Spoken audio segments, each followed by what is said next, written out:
Nunca poderia imaginar o quadro que se desenhava agora aos meus olhos. Não era bem um hospital de sangue, nem um instituto de tratamento normal da saúde orgânica. Era uma série de câmaras vastas ligadas entre si e repletas de verdadeiros despojos humanos. Singular vozerio pairava no ar. Gemidos, soluços, frases dolorosas pronunciadas a esmo. Rostos escaveirados, mãos esqueléticas, faces monstruosas deixavam transparecer terrível miséria espiritual. Tão angustiosas foram minhas primeiras impressões que procurei os recursos da prece para não fraquejar. Tobias, imperturbável, chamou velha servidora que acudiu atenciosamente. Vejo poucos auxiliares, disse admirado. Que aconteceu? O ministro Fracos, esclareceu a velhinha em tom respeitoso, determinou que a maioria acompanhasse os samaritanos para os serviços de hoje nas regiões do umbral. Há que multiplicar energias, tornou ele sereno. Não temos tempo a perder. Irmão Tobias, por caridade, gritou um ancião gesticulando, agarrado ao leito à maneira de louco. Estou a sufocar. Isto é 1000 vezes pior que a morte na terra. Socorro, socorro. Quero sair. Quero ar, muito ar. Tobias aproximou-se, examinou-o com atenção e perguntou: por que teria Ribeiro piorado tanto? Experimentou uma crise de grandes proporções, explicou a serva. E o assistente Gonçalves esclareceu que a carga de pensamentos sombrios emitidos pelos parentes encarnados era a causa fundamental desse agravo de perturbação. Visto achar-se ainda muito fraco, e sem ter acumulado força mental suficiente para desprender-se dos laços mais fortes do mundo, o pobre não tem resistido como seria de desejar. Enquanto o generoso Tobias acariciava a fronte do enfermo, a serviçal prosseguia esclarecendo. Hoje, muito cedo, ele se ausentou sem consentimento nosso, a correr desabaladamente. Gritava que lhe exigiam a presença no lar, que não podia esquecer a esposa e os filhos chorosos. Que era crueldade retê-lo aqui distante do lar. Lourenço e Hermes esforçaram-se por fazê-lo voltar ao leito, mas foi impossível. Deliberei então aplicar alguns passes de prostração. Subtraí-lhe as forças e a motilidade em benefício dele mesmo. Fez muito bem, acentuou Tobias pensativo. Vou pedir providências contra a atitude da família. É preciso que ela receba maior bagagem de preocupações para que nos deixe o Ribeiro em paz. Fixei o doente procurando identificar-lhe a expressão íntima, verificando a legítima expressão de um dementado. Ele chamara Tobias como a criança que conhece o benfeitor, mas acusava profundo alinhamento de quanto se dizia a seu respeito. Notando minha admiração, o novo orientador explicou. O pobrezinho permanece na fase de pesadelo em que a alma pouco mais vê e ouve que as aflições próprias. O homem, meu caro, encontra na vida real o que amontoou para si mesmo. Nosso Ribeiro deixou-se empolgar por numerosas ilusões. Eu quis indagar da origem dos seus padecimentos, conhecer-lhes a procedência e o histórico da situação. Entretanto, recordei as criteriosas ponderações da mãe de Lísias relativas à curiosidade e calei. Tobias dirigiu ao enfermo generosas palavras de otimismo e esperança. Prometeu que iria providenciar recursos a melhoras, que mantivesse calma em benefício próprio e que não se aborrecesse por estar preso à cama. Ribeiro, muito trêmulo, rosto ceráceo, esboçou um sorriso muito triste e agradeceu com lágrimas.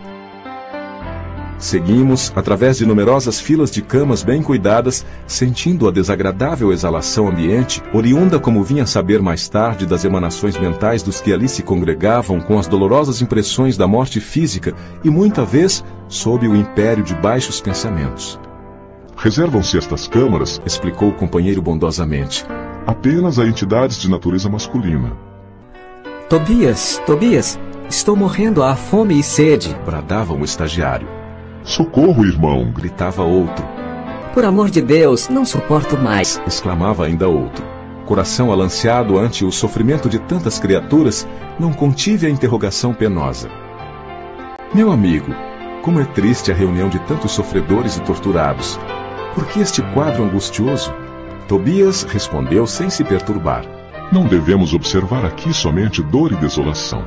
Lembre, meu irmão, que estes doentes estão atendidos, que já se retiraram do umbral, onde tantas armadilhas aguardam os imprevidentes descuidosos de si mesmos.